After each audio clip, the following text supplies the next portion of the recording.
Our top story this hour. Canada is removing retaliatory tariffs on a long list of U.S. goods covered by the Continental Trade Pact.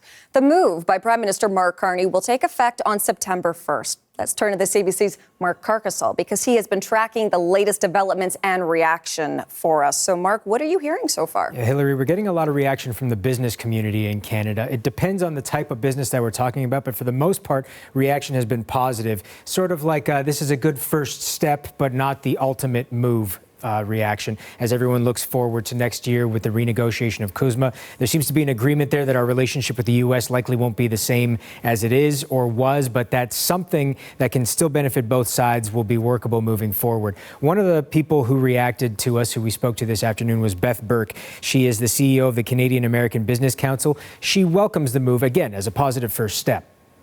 I think right now everything we can do to alleviate the pressure from inflation, costs, will have an impact on everyday Americans and Canadians in terms of jobs and spending. And that is ultimately what's really important. So sometimes I think, everyday citizens don't always appreciate the little intricacies of negotiations or dynamics at play. But the bottom line is getting costs down and jobs up is good for everyone.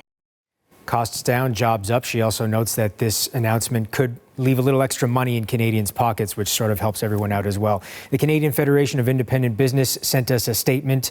They too welcome the move. Quote, this is a step in the right direction and will take some of the pressure off Canadian small businesses as trade talks continue. However, businesses have already paid millions of dollars in counter tariffs. We urge Ottawa to immediately release its tariff revenue to small businesses directly and indirectly affected by trade disruptions. And then a statement as well from the Canadian Chamber of Commerce.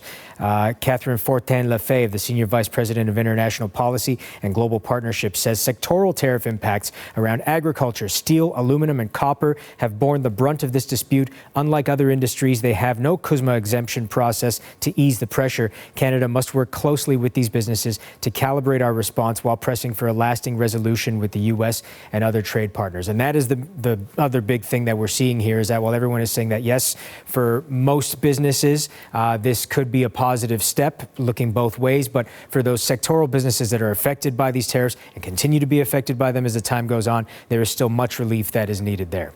Okay, Mark, we know that you will continue to monitor reaction for us. So for now, thank you. Thank you. CBC's Mark Carcassol.